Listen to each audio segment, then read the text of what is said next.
ปัจจุบันนี้มีบุญรับมาปราบมากโฟกัสศิวะเกศ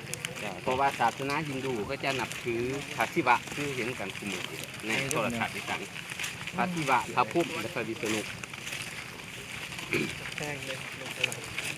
บกเข้าใจบนใดกับคำนำไป คือบัดผู้ห้อนี่มีความเป็นมาจัง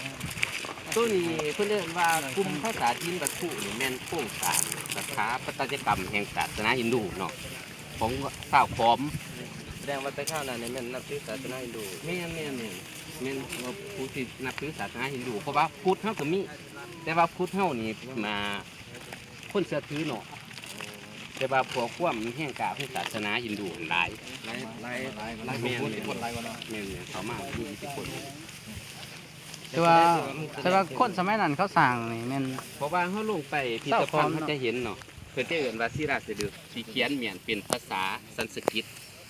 ที่อยู่ในถ่ายศตวรรษที่5เพราะว่าเพิ่นได้เอาไปแปลแล้วการ์ตูนนี้ได้ยั่งยืนที่ว่าเฮ็ดให้เขาฮู้ว่าศาสนาฮินดูมีความ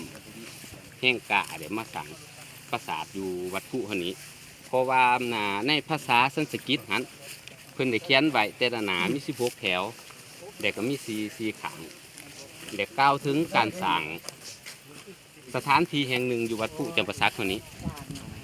ตัวนี้เพื่อจะเอิ้นว่าเส้นทางเกียรติยศเนาะ